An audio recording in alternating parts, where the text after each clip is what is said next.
Oscar, buenos días. Evaristo, buenos días, pues ya estamos aquí como cada lunes. Empezando la semana, Oscar, una semana pues un poquito húmeda que comienza y bueno, revisando los temas, el día de ayer se elige a un nuevo dirigente del Partido Revolucionario Institucional, este partido que pues ha venido en los últimos años, diríamos, para abajo, no ha tenido todas consigo, después de haber dominado el país por más de 70 años, los tiempos han cambiado. Pues sí, ¿qué será?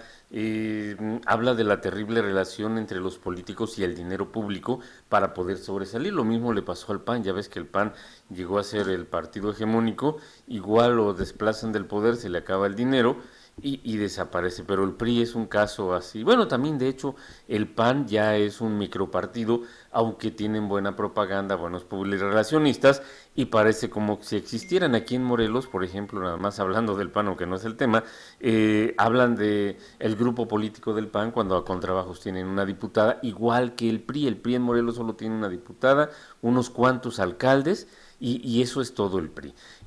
Ayer en el proceso interno para elegir al nuevo presidente, que para esto una de las rivales que eran tres candidatos, el segundo Ivonne Ortega era Ajá.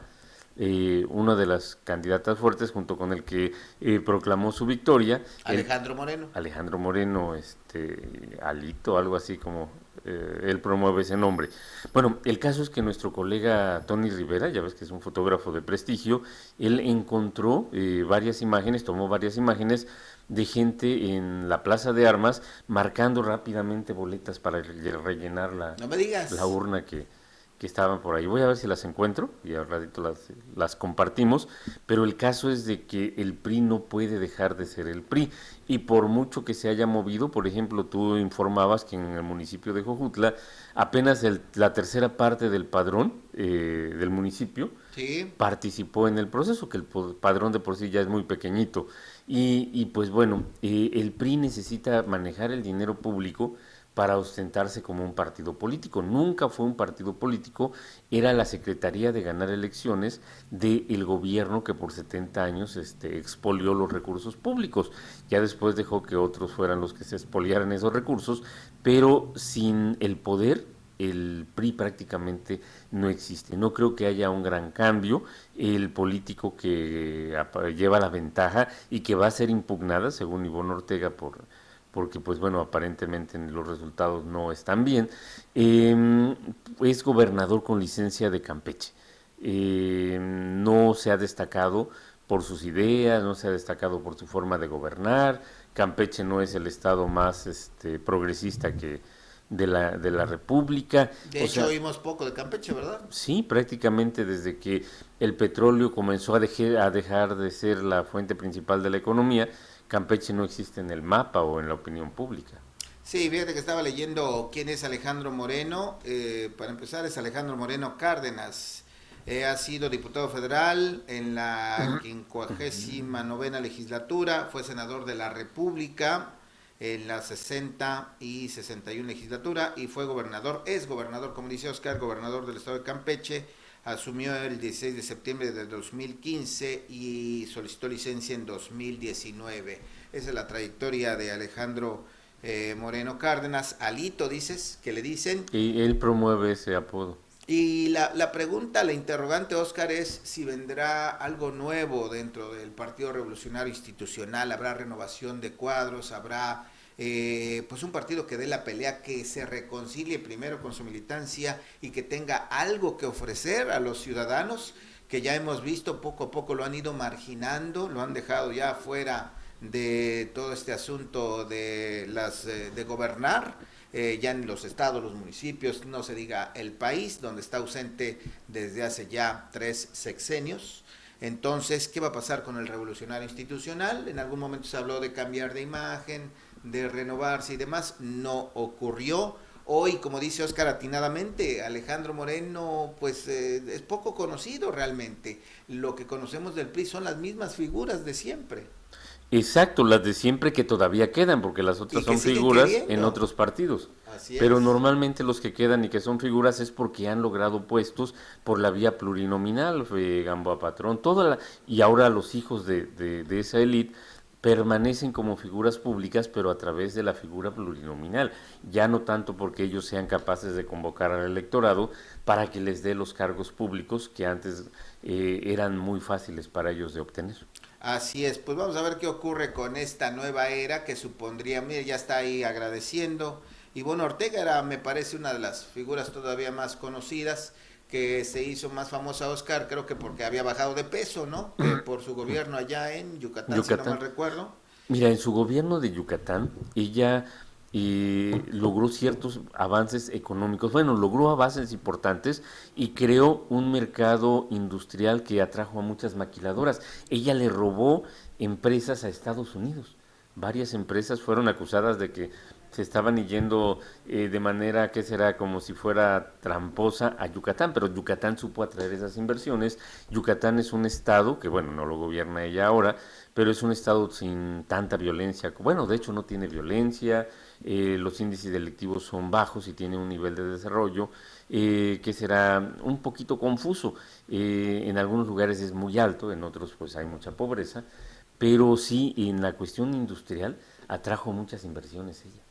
Pues Pero perdió. Supuestamente ganó el 9% según el sí. resultado de su programa, el PRE del PRI, programa de resultados preliminares, tenía apenas el 9% contra creo que el 80% del otro candidato, pero cuando no era el 100% de los votos contados. Pero te decía, en Morelos hay testigos, que para mí son confiables, de cómo estaban rellenando la urna, a lo mejor no en un candidato en especial, pero por lo menos para que abultaran los resultados. Y eso, aquí en China, pues no es democrático y no es honesto.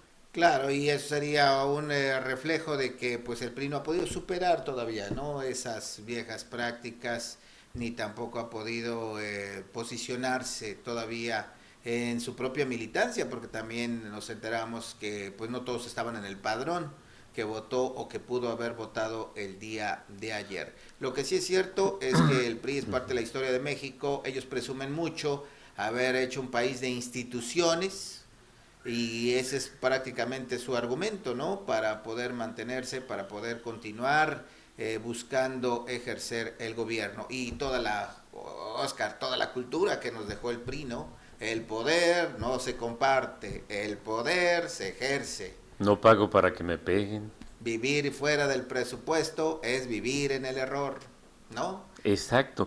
Y claro, su gran ideólogo Jesús Reyes Heroles decía que lo que resiste apoya y un montón de cosas. Pero mira, el PRI fue un Lo que partido. ¿qué? Lo que no te tira te fortalece, algo así, ¿no? Exacto, el PRI fue un partido fundado por los vencedores, la facción vencedora de la Revolución Mexicana, y efectivamente consolidaron el país, que le crearon instituciones, el Banco de México, la Secretaría de Educación, todo acá.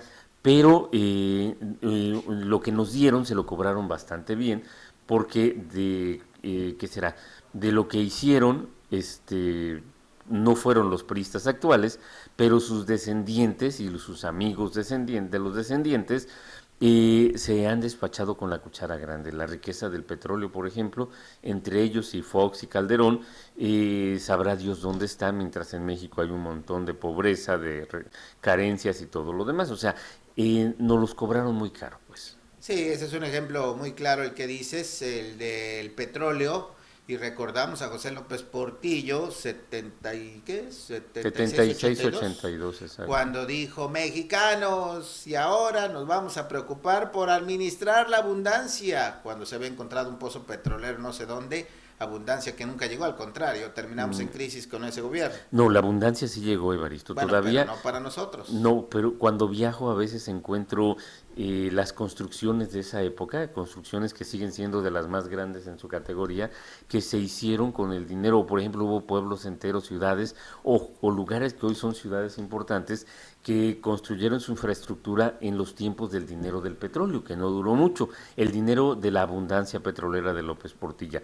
Pero después el petróleo siguió fluyendo y el dinero del petróleo siguió fluyendo, pero ya no existe. Ya no hay nada.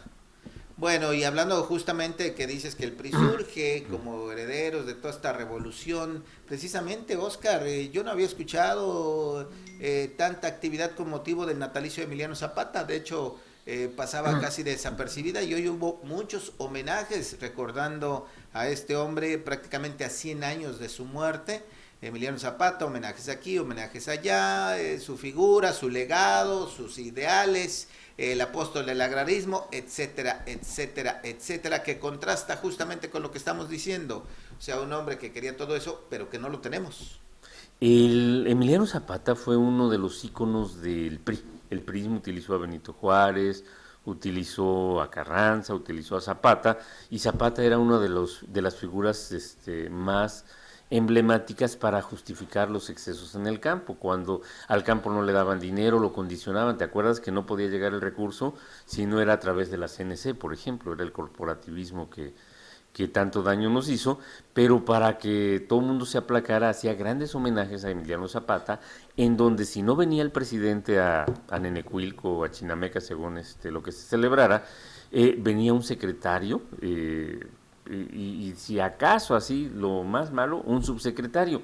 Ahora mandaron al director del Fondo de Cultura Económica, Paco Ignacio Taibo II, el escritor nacido en España, que pues bueno, él es un historiador, o bueno, por lo menos escribe libros de historia, pero no tiene, ¿qué será?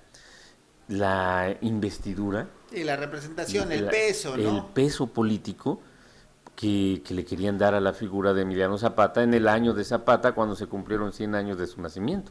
Así es que 140 años de su nacimiento, Perdón, 100 de su 140, muerte. 100, perdón, 100 perdón. de su muerte, y el tema es que pues tenemos a nuestros héroes, nos sentimos identificados, queremos que regrese Zapata porque las injusticias siguen, y esto está perpetuado, Oscar. La gente, los sectores, todos nosotros pues seguimos esperando que haya alguien que venga en su caballo y un machete y haga justicia. No hemos aprendido los mexicanos que eso debemos hacerlo nosotros, entre todos. Exacto, mira, yo creo que Zapata tendría que venir a defendernos de nosotros mismos, porque, por ejemplo, el campo fue, que será, hubo lo que llamaban la justicia social, el reparto agrario, todo, hasta Salinas de Gortari. Salinas de Gortari reformó la Constitución para permitir la venta del ejido, y a partir de allí nos tenemos que defender de los propios ejidatarios y campesinos que la primera oportunidad han vendido sus tierras. Basta con voltear a ver en Jojutla, ¿no? Todo alrededor está urbanizado, a pesar de que son o eran tierras de alto valor, de alto rendimiento, pero nadie obligó a los ejidatarios, no fue con las armas, no fue mediante amenazas, no fueron los hacendados, sino simplemente ellos quisieron vender. Y además la necesidad, ¿no? Sí, sí, pero hablamos de una necesidad que se puede paliar porque la tierra era su fuente de ingresos, Evaristo. Los bienes raíces solo se pueden vender una vez, y la tierra la puedes sembrar una y otra vez, y a lo mejor no te hace rico, pero te da el ingreso del que vas a vivir. Sin embargo, pues bueno, alguien quiso, o muchos quisieron, obtener un ingreso sustancioso por una sola vez, y pues ahora ya no tenemos tierras de cultivo. Y hoy Y que es, ajá, perdón. no, y está legalizado eso. Y pues bueno, Emiliano Zapata, eh, por todo lo que peleó, no puede venir a reclamar que con las armas o con la opresión, lo que tú quieres, echaron atrás sus reformas o sus propuestas, sino que fue desde los órganos institucionales, el Congreso de la Unión, todo, Claro. todo, todo. O sea, Y ahí tiene razón, tendría que venir a defendernos de nosotros mismos, que estamos siendo los culpables de que todo esto pase. No protestamos, no nos organizamos. votamos por los que nos Así es, quitaron votados por todo los que eso. se llevan todo. Entonces, ¿cuál es el problema, no? O sea, ¿y por qué seguir diciendo Zapata está vivo, está vivo? Bueno, pues está vivo, pues ha de estar avergonzado porque lo que él quería o lo que él intentó no lo consiguió, y nosotros tampoco. Y hoy que coincide el Día Mundial de la Juventud, Oscar, tampoco ya hay jóvenes en el campo. Es otra cosa que hay que decir. Se están yendo los chamacos de ahí, no les gusta, ya toda la influencia que tenemos hoy día pues está sacando a los jóvenes del campo, y quién sabe qué va a pasar en algunos años con la producción de alimentos. Exacto, mira, México vivió un periodo de mucha prosperidad, en donde crecíamos a tasas de 6 o hasta el 9% anual, que son como los de China actualmente, en el periodo que se llamó desarrollo estabilizador, pero en donde las ciudades crecieron, la industria creció, pero en realidad ese crecimiento fue a costa del campo, castigando los precios y todo. El diferencial que no se le pagaba a los campesinos era el dinero que sirvió para ese desarrollo estabilizador, y desde entonces el campo no ve la suya. Posteriormente se ha promovido la agricultura de exportación, que no cualquiera puede tener acceso a ese ramo. Sembrar maíz, sembrar frijol, sembrar caña, ya no te da todo eso, y pues bueno, ¿quién quiere decidir vivir, morirse de hambre el resto de su vida? Y pues bueno, los jóvenes buscan una salida que tampoco existe y terminan en Estados Unidos, o terminan en el ejército, o terminan ahora Becados. en el no, ahora últimamente, pero terminaban en el crimen organizado, porque no hay opciones, y pues bueno, ¿para qué se van a ir al campo? Qué situación la que estamos viviendo, y es oportuno hacer la llamada de atención. Alguna política pública tiene que corregirse o hacerse, porque a 140 años del natalicio de Emiliano Zapata, pues la situación no es mejor en el campo después de un siglo, imagínense ustedes, de que asesinaron al caudillo del sur. Bueno, y otro tema que también llama la atención y es importante de comentar es la participación de jóvenes morelenses, fíjese, jóvenes morelenses en los Juegos Panamericanos. Oscar, se vivieron competencias muy emocionantes, muy emotivas, en donde los protagonistas fueron mexicanos, ganadores de medallas de oro, y aquí en Morelos tenemos también deportistas que participaron en esta competencia continental. Incluyendo el jojutlense Irving Pérez, que logró una medalla de bronce. Sí, En los Juegos Panamericanos anteriores también logró un bronce, pero en otra disciplina, en otra, sí, de lo que él hace, triatlón, pero en otra área. Y esta vez en el mixto pudo refrendar el bronce, pero ni Irving Pérez, ni el nadador que obtuvo 3 medallas, uh-huh. ni el otro competidor que no recuerdo, que son nativos de Morelos, viven en Morelos, y mucho menos tuvieron apoyos del gobierno de Morelos. Así es. Más de un funcionario ya se ha colgado esa medalla, y aplauden que Morelos logró 3 medallas en los Juegos Panamericanos, pero no es cierto. Ellos nacieron en Morelos, y pues bueno, me enorgullece que sean mis paisanos, pero no tienen ningún vínculo deportivo con Morelos, porque se tuvieron que preparar fuera, ya que ni el actual ni los anteriores gobiernos, porque bueno, hay que reconocer que esas medallas son fruto de una preparación muy larga, pero ni el gobierno anterior, ni el anterior, ni el anterior, ni el actual les dieron el apoyo para que pudiéramos decir esas medallas tienen algo de morelense. Definitivamente, entonces son dos temas aquí. Primero, que los jóvenes mexicanos en general pueden competir ya a nivel internacional. Hay que decir que la delegación mexicana quedó en tercer lugar, Oscar, algo que no se veía desde hace más de 20 años, que siempre nos ganaba Cuba, nos ganaba Canadá, Brasil, y ahora quedó en tercer lugar, justamente abajo de los Estados Unidos y de Brasil, un hecho histórico para los deportistas mexicanos, y ya en particular con los morelenses, como dices, una pena que pues tengan que buscar el patrocinio, el cobijo de otros gobiernos para poder competir a este nivel. Pero me parece que hay una esperanza, nos damos cuenta de que con buena preparación y disciplina se puede llegar a estos lugares. Exacto, pero la esperanza completa sería que tuviéramos las instalaciones y la disposición oficial para que todos ellos se prepararan acá, y pues bueno, pudiéramos presumirlos al 100%, y no nada más como candil de la calle. Claro, y que eso contagiara a los demás, ¿no? A los demás morelenses, y que todos tuviéramos ahí esa intención. Ojalá que Irving Pérez, por ejemplo, pues ya cuando termine de competir pueda darse un tiempito y forjar aquí atletas del nivel que él pudo alcanzar. Eso sería necesario, favorable para el desarrollo del deporte. Sí, porque todos esos atletas que pudieran verse contagiados por este ejemplo, que es un gran ejemplo, son elementos, menos elementos para la delincuencia, para el crimen organizado o para el ocio simplemente.